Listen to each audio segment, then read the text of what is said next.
მოგესალმებით მეგობრებო, ვიწყებ მორიგ ვიდეოს, კერძოდ დარიგებების გარჩევას. აქ გვაქვს რამდენიმე დარიგება, 10 დარიგება, რომელიც გამომიგზავნა გამომწერმა და ეხლა დავიწყოთ, გავყვეთ ნელ-ნელა და თან ვეცადოთ, რომ დავაკომენტაროთ საინტერესო მომენტები.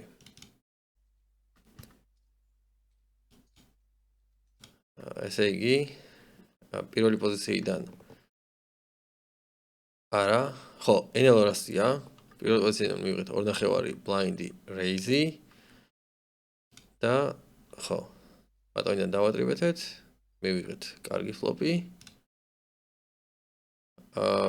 თერმა კიდე უფრო გაგვაძლიერა, ესეც საკმაოდ ძლიერი ვიყავით, თუნდაც ტრიბეთის ქოლის რეინჯთან მიმართებაში და თერმა კიდე უფრო გაგვაძლიერა და კი ბატონო. მეორე ბარელი. ბოდიში მეც პირველად უყურებ ამ დარიგებებს. უბრალოდ რივერის ექშენი რაღაც ვერ დავინახე. რივერზე დაგვეხურა სტრიტი და მივიღეთ დონგფუში.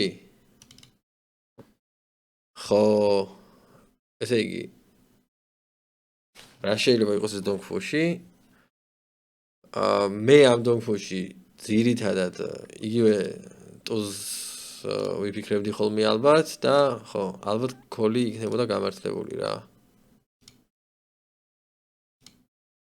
ხო, ამის ნახვა მინდოდა. ესე იგი ორი ბანკი მივიღეთ დონგფუში.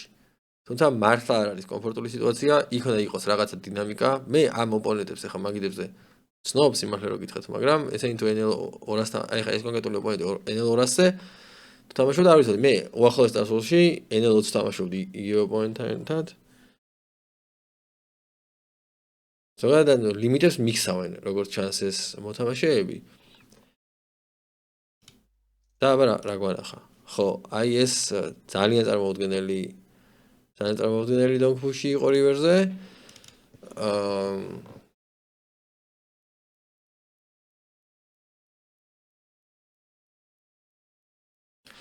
რა შეიძლება ითქვას?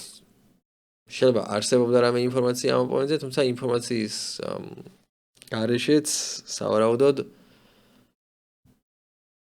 დასაკოლი იყო რა, მაინც. ეს დონგფუში არ მომწონს. ან ჩვენი გვერდის მხრიდან ახლა ყველაფერი სტანდარტულად არის გათამაშებული ამ დარიგებაზე, მაგრამ აი ეს რივერის დონგფუში არ მომწონს, იმიტომ რომ ოპონენტი განასახიერებდა სტრიტს, მაგრამ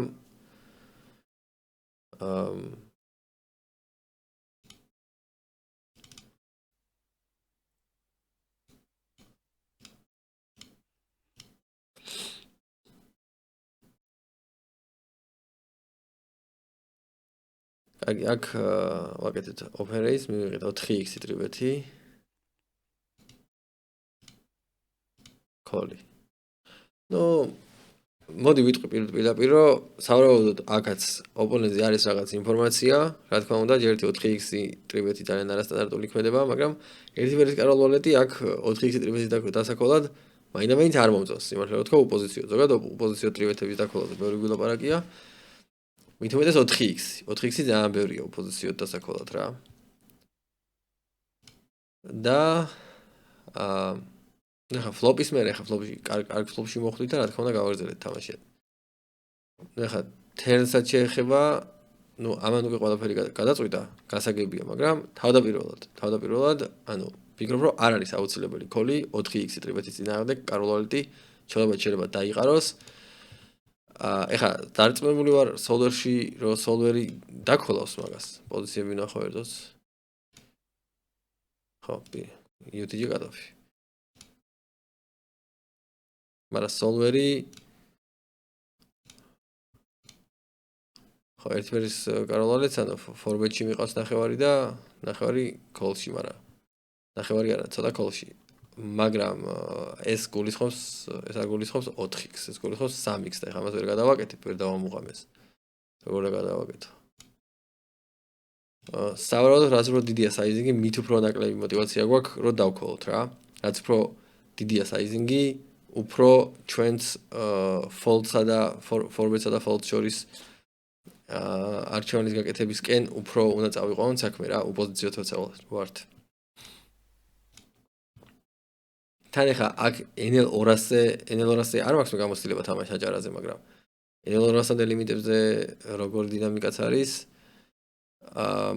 ისეთი დაბალანსებული ტრიბეთის ქოლები საჭირო ნაღდად არ არის, როგორცაც სოლვერი აჩვენებს რა.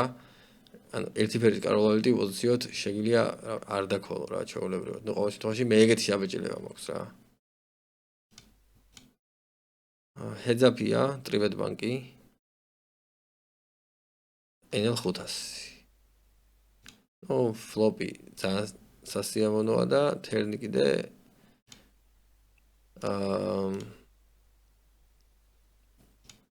უკეთეს ვერ ინეტრებდი. გასაგებია, რივერზე ოპონენტი ძალიან გაიწირა. ეს ხა მკვდარი ქულერი იყო. 18 მკვდარი ქულერი რა გაგებით ხა? ოპონენტმა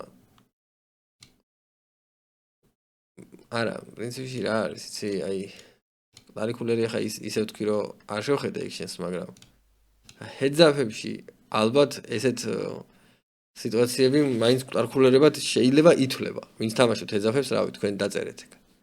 მაგრამ აქ მე აი უბრალოდ ჩემი გამოცდილებით რო თქვა, აჭარაზე რაც მითამაშია და ზოგადად ფილდზე რა შთაბეჭდილებაც მაქვს და ისედაც ანუ რა პროფესიონალებისგან რაც მსმენია პოკერთან დაკავშირებით, ხო?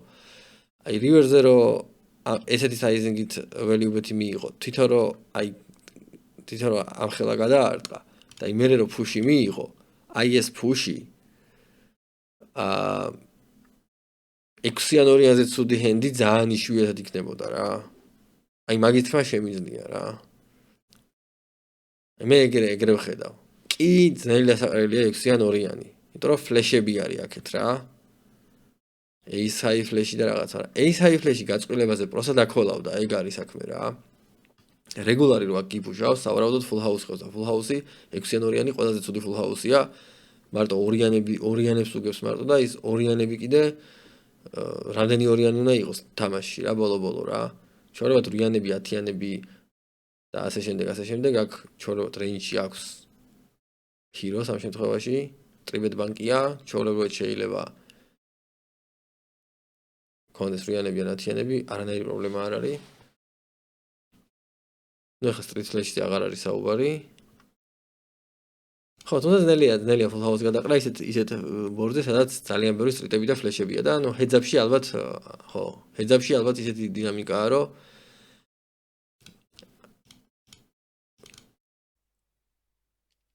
მოკლედ ისედაც ძნელია და განსაკუთრებით heads-up-ზე რა, მაგის თქმა მინდოდა. კაროლები. ზოგადად რთული ფოლდების გაკეთებით, კეთდება პოკერში ფული რა. No limit folders ტყილა არ ეძახოდნენ ამას. ხო და ნუ პრინციპში ეგ არის რა.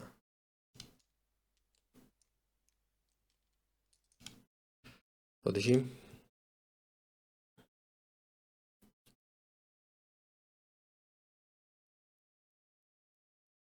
ენელასია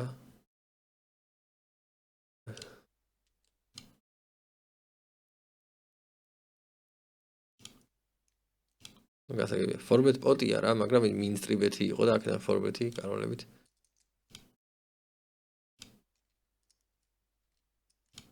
გასაგებია ყველაფერი ისეთი ან უმარტივესი გადაწყვეტილებები წინაშე იყო. კაროლები ამ სიტუაციაში ფორბეთ ბანკში რო 8-ან 4-ან 2-იანი ფლოპი მოდის, ნუ მან ხო გასაგებია რომ თავისთავად დაგზავ თამაშობთ, ანუ 2 აზრი არ არსებობს და ოპონენტთან იყო რაღაცა უცნაური ხელები. კი, არის ესეთი დარიგებები აჭარაზე და რაც ძალიან სასიამოვნოა, მეტი არაფრის თქვა არ შემიძლია აქ. ეს NL 500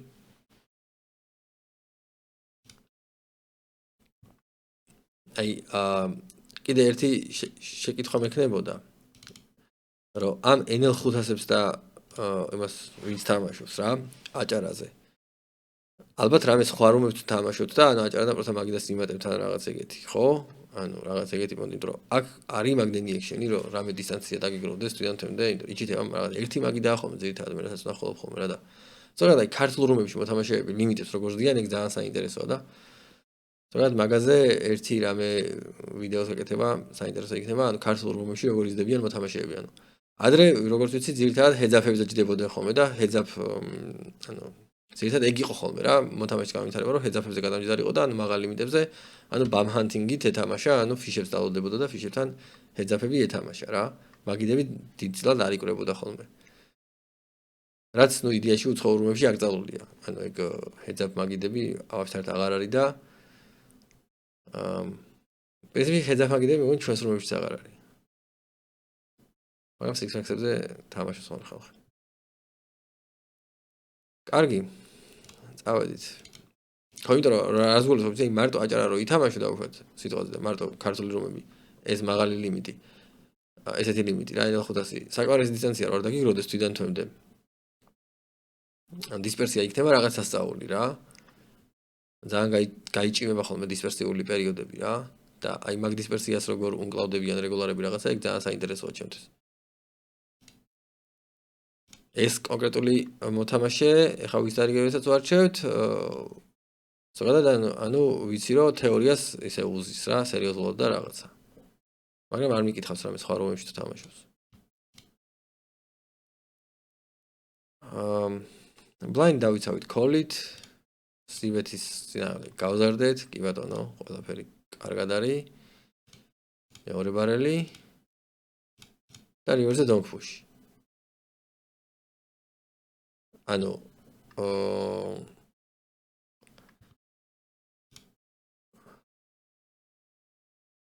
თითქმის პოტბეთი. რავი, აქ მე აი ჩემ ლიმიტებზე ესეთ ქმედებაზე ხშირ შემთხვევაში ფოლდი ვარ ხოლმე. დინამიკაში არ ვიცი როგორ იყო საქმე, მაგრამ აი ესე ვაკუუმში რო თქვა vector flash-ი დაიხურა, 4-იანი გაწყდა, ოპონენტი donk-ავს. რომელმაც check raise-ი დაქოლა flop-ზე. vector flash-ით vector flash ტყილა გვანახებს, ანუ check raise-ი flop-ზე რო დაქოლა, აქ უფრო ყვავებით მოდავალდებოდა flash-თან, რავი, თუ რამეს ელოდებოდა. მაგრამ გამორიცხული არ არის, რომ ქონდა რაღაცა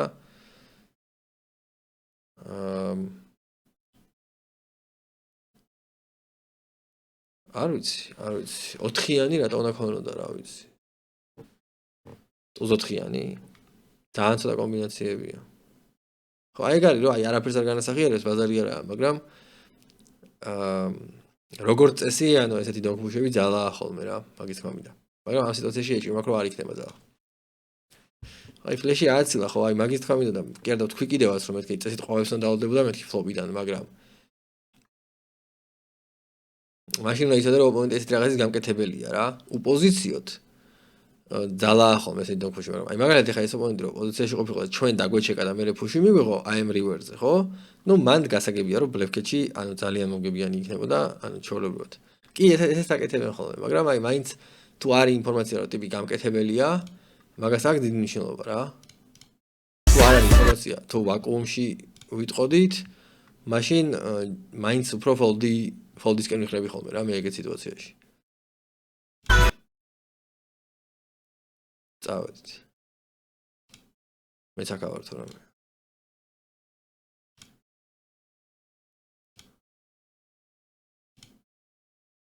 მოიცა თავიდან შევხედოთ, ესე იგი raise call-ი, squeeze call-ი და check call-ი.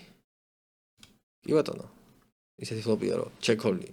ნამდვილად შესაძლებელია, თუმცა აგრესიული გარძელება შესაძლებელი იყო ტრიბეტ ბანკში ჩვეულებრივად.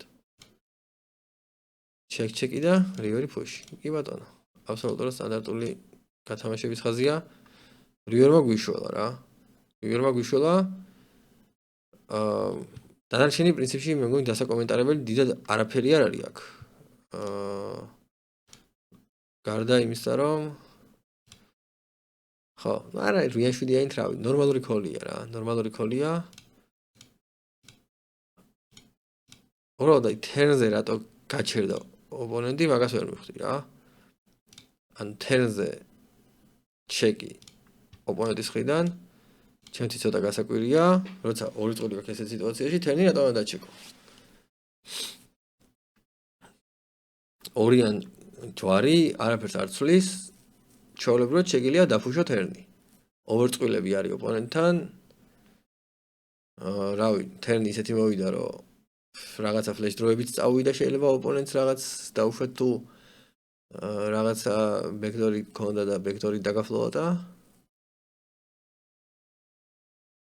მაინც ალბათ იფიქრა ოპონენტმა, რომ ძალიან დიდი fold equity იყო თერზე და დაჩეკა რომ იქნება რივერზე თვითონ მიიღო ბლეფი და იდეაში ეგრე გაათამაშა. ნუ არა აქვს მაგას მნიშვნელობა, სავარაუდოდ მაინც არაფერი შეიძლებოდა რა. ეს მოხდებოდა მაინც. მაგრამ თუმცა თერზე რომ დაეფუშა ოპონენტს ამ კაროლებით ვფიქრობ რომ რთული გადაწყვეტილების მიღება მოგვიწოდა და ხშირ შემთხვევაში დასაყრელიც იქნებოდა რა. არ ვიცი.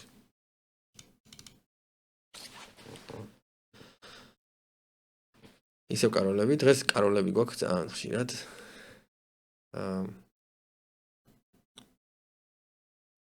ვიცი ეგ შენი ნახო.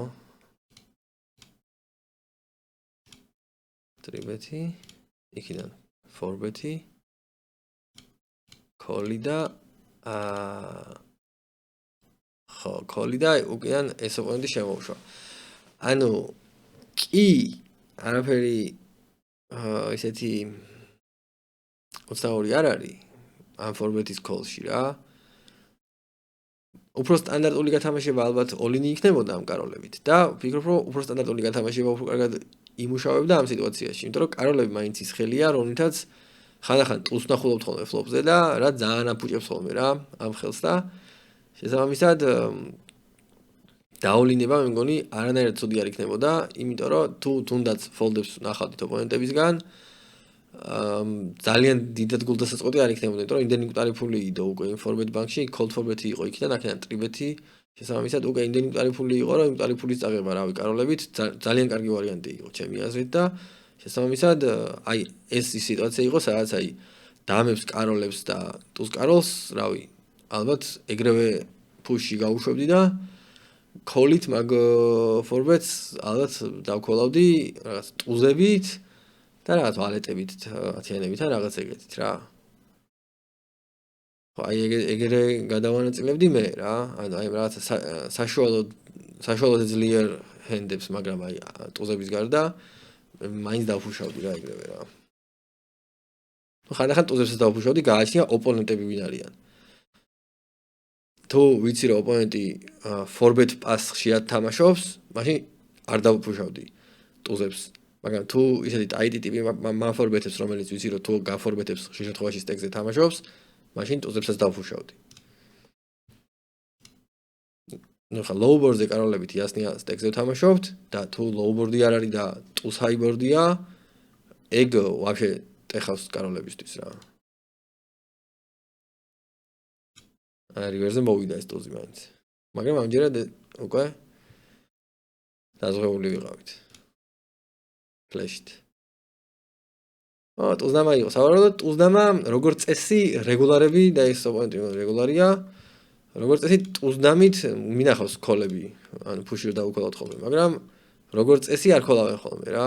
მაგრამ მეორე მხრივ, რავი, თუ არ დაქოლავენ იმ ტუზნამით კიდევ უკეთესია რა. კაროლები ანუ კაროლების წინააღმდეგ საკმაოდ ნორმალური ეკვიტი აქვს მაგ ტუზნამასა, რა მკვდარი ფულის წაღება ძალიან ნორმალური ვარიანტი იქნებოდა პრეფლოპზე. არა, სტეკის წაღება ჯობდა რა თქმა უნდა.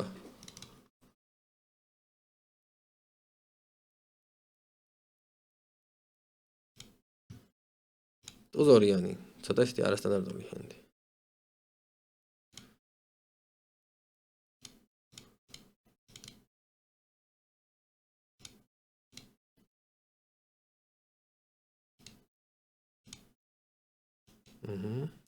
ჩორევრად უბრალოდ კოლი ალბათ ყველაზე გამართლებული იქნებოდა ყველგან და აი რივერზე უკვე მესამე ბარას რო გამოდის ოპონენტი რაღაც აღარ მიმიწევს მე სიმართლე რომ თქვა ამ ტუზორიანით დაკოლვისკენ გული რა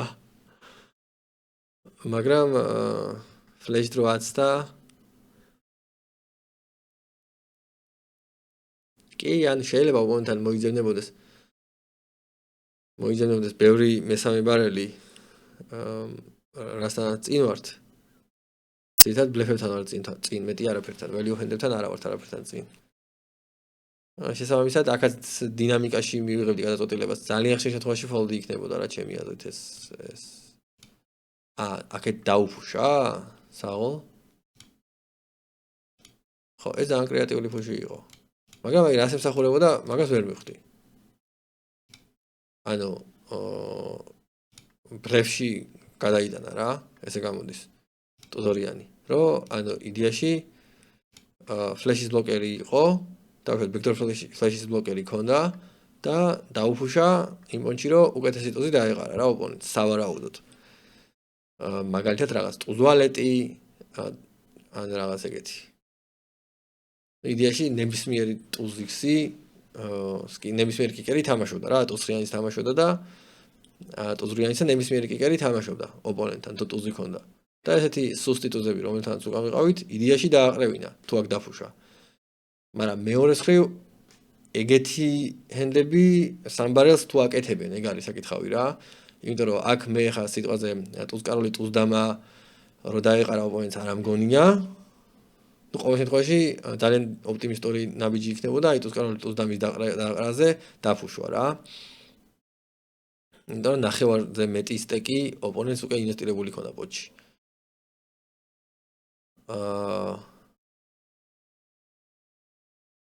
ხო ძალიან ისეთი ფუში იყო რივერი რომ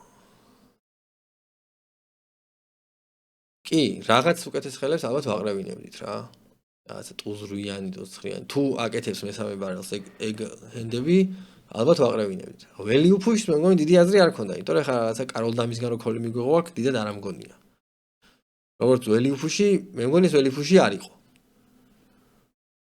საკმაოდ ძლიერი ხელი იყო bluff push-ისთვის შოროთ დაქოლვასა და false შორის ვფიქრობდი მე როგორც ვაკომენტარებდი მაგრამ აი ესეთი კრეატიული გადაწყვეტილებაც შესაძლებელი ყოფილა თურმე ამაზე რამე კომენტარს დიდი სიამოვნებით ნახავდი ანუ ამ დარიგების გმირისგან აი ეს რა value push-ი იყო არ value push-ი ალბათ არ იყო შეიძლება რაღაცა დინამიკა იყო იქ ისეთი რომ ანუ value push-იც იმედიც ქონდა რა მაგ სიტუაციაში რომ ოპონენტი შეიძლება გადილტული იყო ან რაღაც ეგეთი ეგეც არ არის გამორიცხული პოკერი დინამიური თამაშია სიტუაციური თამაშია და ესე ვაკუუმში და კომენტარება ცოტა განსხვავებულია ხოლმე რა მაინც შეიძლება დინამიკაში რაღაც ისეთი სიტუაცია იყო ну ტრიბეთი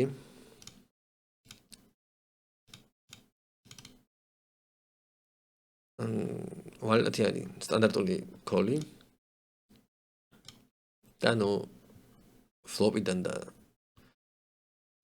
ფლოპზე რა ხდება ერთ-ერთი მოდიში ფლოპზე ჩეკი ფლოპის გასვლა რავი ჩემი აზრით შეიძლებოდა ოპონენტმა დაჩეკა ოპოზიციოთ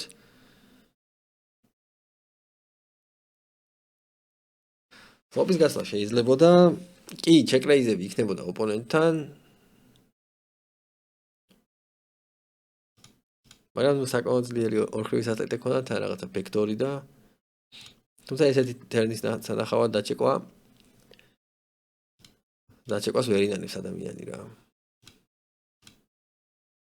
და რივერი ფუში კოლი ტუზვალეტი ხო აი ხა აქ კიდე ერთხელ სხვა ვიდეოებში დავაკომენტარე ხოლმე ესეთი მსგავსი სიტუაციები ძირითადად ხა ჩვენ გამომწერები როგორც შემჩნეული მაქვს დიდ ბანკებს გვიგზავნიან რა ხო და ხშირად არის ხოლმე რივერის რირეიზები რა ფუშები რივერზე ეხლა წეგან ერთ არის გევნახეთ რივერზე ტრიბეთი 6-2-იანი რო 6-2 დაკოლა და ტრიბეთზე საერთოდ აღარ მაქვს ლაპარაკი ჯერ რეიზებზე ვთქვათ რა ანუ პონენტი გამოდის ანუ რივერს და შენ ურეიზებ ეგ აი დიდი ბაზების ანალიზის მერე მაქვს ნანახი როგორ გააკეთეს რა ტრენერებმა YouTube-ზე ბევრჯერ მაქვს ნანახი ეგ ჯერ კიდე კარიერის დასაწყისში და აი უბრალოდ 95%-ზე მეტი პროცენტ შემთხვევებში არის ხოლმე value hand-ები რა და მით უმეტეს კიდე ტრიბეთები ხა ტრიბეთებზე არ მაქვს ლაპარაკი ან ტრიბეთებში იგულისხმება როცა ერთ ფსონი გააკეთა მეორე რეიზი და მესამე კიდე ტრიბეთი ანუ მესამე ფსონი რიგით ხო და ანუ შესაბამისად ხო რა, მიუხედავად იმისა, რომ ფლეშ დროებიაც და ორი ფლეშ დროაც და ამ ბორდზე მიუხედავად ამისა, ამ ფუშს ანუ მარტო ბლეფებს უგებდა ის ჩვენი ოპონენტი ამ შემთხვევაში, მithon ეს edit push და აი ემეც მოსვლია ხოლმე ეს რაღაცა ძალიან ხშირად და სხვაებსაც გეტყვით რა ვინც მიყურებთ რომ როცა ესეთი ზომის ფსონს აკეთებ საერთოდ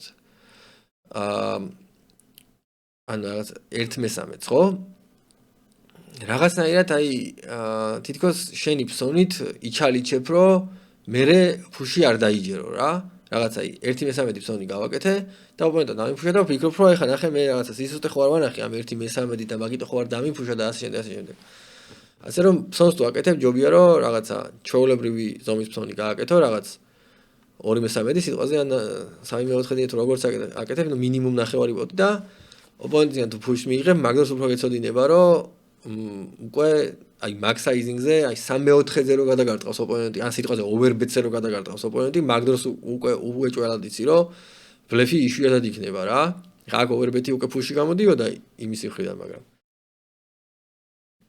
ნუ მეორე საკითხია რომ ეგ ხელი რივერამდე რატომ მოიყვანა ეგ მეორე საკითხია ხო ეხლა ტუზვალეტი იყო და მანამდე იყო საკმარისად მეტი ექშენი რომ ეგ ტუზვალეტი გადაეყარა დაუშვეთ რა ზოგადად ანუ ფიქრობ რომ ზედმეტად ოპტიმისტურად არის ეგ ტუზვალეტი გათამაშებული რა ამ სიტუაციაში ფლოპი დაჩეკა თერნი დაქოლა იმიტომ რომ რაღაცა გაჩოტი ქონდა ორი ფლეშ დროერებს და გაჩოტი არა თერნის ექშენი არა თერნი თვითონ გამოვიდა თერნი ამან ჩეკ ბიჰაინდი გაკეთა და თერნზე თვითონ გამოვიდა ნუ ხო გაჩოტით გამოვიდა კი ბატონო ხო არ არის პრობლემა გაჩოტით გამოვიდა კოლი მიიღო რივერზე გაჩოტისაცაც დაეხურა ტოპწყველი და ეს ტექსტი ითამაშა ხო არა მგონია რომ ძალიან ოპტიმისტურად არის გათამაშებული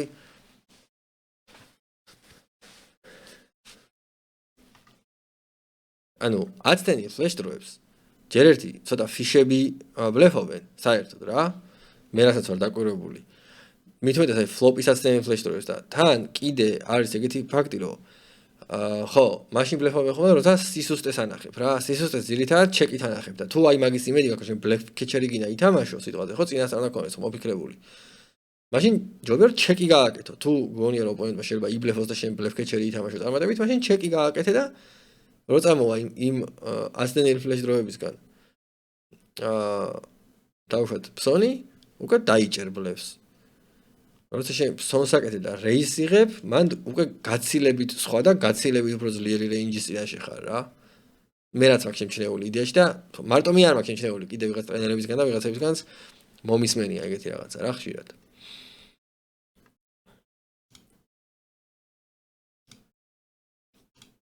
რეიზი ტრიბეთი და კოლი ესეთი 2x ტრიბეთი იყო რომელსაც კოლს მივესალმები ამ შემთხვევაში იმიტომ რომ ეს ოპონენტი არ ვიცი მე ვინ არის არ მაქვს ინფორმაცია მაგრამ ეს 2x ტრიბეთი რაღაცა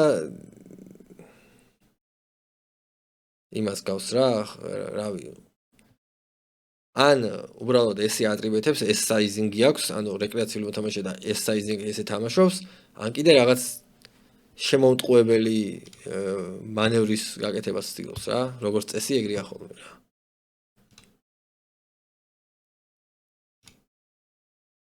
ხო 7-7-5-ზე რამდენად ღირს ახლა ამ 2x ტრიბეთის მერე ამ ოპონენტის წინააღმდეგ სტეკზე თამაში ეს უკვე ალბათ ინფორმაციის საკითხი არის რა ვაკუუმში მაგის თქმა ძნელია ვაკუუმში ზოგადად არ ამგონია ღირდეს თუმცა აი ესეთი ჰენდის ნახვა შეიძლება ხანდახან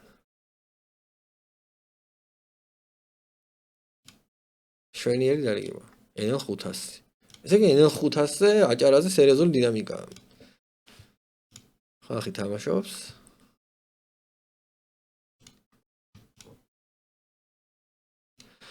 ეს იყო ჩვენი დღევანდელი დარიგებები მოკლედ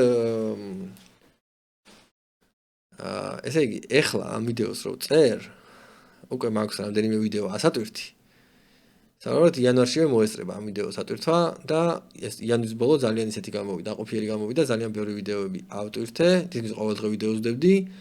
გამომწერები ძალიან აქტიურობდნენ, მიგზავნიდნენ დარიგებებს ზოგმა გამომიგზავნა ვიდეო, ზოგმა გამომიგზავნა დარიგებები, რისთვისაც მინდა რომ ძალიან დიდი მადლობა გადაგიხადოთ. ზოგმა აქეთ გადამიხადა მადლობა, რაც ვფიქრობ რომ პირიქით მე მაქვს თქვენთვის მადლობა გადასახადები, იმიტომ რომ მონაწილეობთ ამ არხის კეთებაში. და ძალიან ასწორებს რა. მე აქვე ვიტყოდი რომ მე არ ვარ რაღაც ვიღაცა სუპერ პროფესიონალი პოკერ. ბევრჯერ მაგ თქვა სუპერ პროფესიონალი კი საერთოდ რომ პროფესიონალად საკუთარ თავს არ მოვიაზრებ და ზოგადად პროფესიონალური მიზნები არც მაქვს პოკერში. უბრალოდ რაღაც პერიოდი მინდა არა უკვე რაღაცა ფინანსური პრობლემები პოკერის ხარჯზე უკვე მოვაგვარე, მინდა რომ რაღაც ცოტა უფრო იდეაში ჩემი მაგისტრატურა ფსიქოლოგიის მაგისტრატურა დავაფინანსო პოკერით ეგ არის და ეგ და რაც ბაკალავრის საფეხური უკვე დავაფინანსე და მაგისტრატურასაც დავაფინანსე, რაც დიდი ხარჯებთან და დიდ ფულთან არ არის დაკავშირებული ზოგადად. შესაბამისად, მაგრამ ამ ყველაფრის კეთების პროცესში და რაღაც იმდენად ერთის ხრივ ხარისობდი ამ პოკერით და ამ რუსული და ინგლისური და სხვა არა ხა რუსული და ინგლისური ხა ფრანგული სტრიმები არ მინახავს. უცხოური ზოგადად ამ სტრიმების და კონტენტის და ინდუსტრიის ყურებით რომ რაღაცნაირად გული მწყდებოდა ყოველთვის რომ ქართული ინდუსტრია თითქოს არ არსებობდა. ქართული ტრენერი მაგალითად მე არ გამიგია. ქართული ტრენერი ვიღაცა პოკერის და რომელთაც მიხვალ რაღაც გადაუხდი ჩვენ როგორც ინგლისურის მასწავლებლებს უხდი ხო? ფულს ეგრე არის მთელ სამყაროში ანუ მიხვალ ტრენერ რაღაცებს გასწავლის, აგიხსნის სად რა უნდა გააკეთო, როგორ ანაირად ბაზას გაგარჩევინებს, დაგაკვალიანებს, აი სად უნდა ითამაშო, სად ჯობია როგორ ანაირად, აი ყველაფერში დაგაკვალიანებს რა ტრენერი. რა ვიფიქრე რომ მეთქი იქნება რაღაცა რაც ვიცი ეგ მაინც დავდო მეთქი YouTube-ზე და აი საბაზისო სტრატეგია და რაღაცა რაც ვიცი ნელ-ნელა დებ. თუმცა მეც ვცდილობ რომ ცოტა გავიღმაო, იმიტომ რომ ეს ჩემი YouTube არხი ახლა ჩემთვის ცოტა პასუხისმგებლობაა, რომ ცოტა გავიღმაო, იმიტომ რომ ცოტა უფრო მრავალფეროვანი ვიდეოები შემოგთავაზოთ რა. და საბაზისო სტრატეგიის გარდა კიდე რაღაც ცოტა სიღრმეში შევიდე და ასე შემდეგ. მოკლედ რა ვიცი, ვცდილობ მე, ვინც გვერდზე მიდგახართ და ვინც მეხმარებით და ან ვიდეოებს მიგზავნით, ან მიკომენტარებთ, ან რაღაცას აკეთებთ. ჯიგრები ხართ, ყველანი ძალიან მაგრად მიყურხართ და მოკლედ იქნება რამე ცოტა ისეთი community გავაკეთოთ, სადაც განვითარება იქნება შესაძლებელი რაღაც აზრების გაცვლა და ასე შემდეგ რა. პოკერი არის პროფესია, რომელთაც მთელ სოფლიოში ხალხი ფულს შეუძლობს და რა ვიცი, ქართველებიც არ უნდა, ასე ვთქვათ, არ უნდა ჩამორჩეთ რა. ერთი პროფესიით ნაკლები რატო უნდა არსებობდეს ჩვენთან. კარგი, მოდი, ისაც ძალიან ბევრი პროფესიით ნაკლები არსებობს ზოგადად ისე, აი პოკერსაც თუ რაღაცა სპორტულ სამყაროს მივაკუთვნებთ, ახლა სპორტად არ მიმაჩნია პოკერი და მაგაზე ხოთაშეს ახლა ვიდეოს ვაკეთებ აი მაქვს მონიშნული ეს გემბლინგის ვიდეო.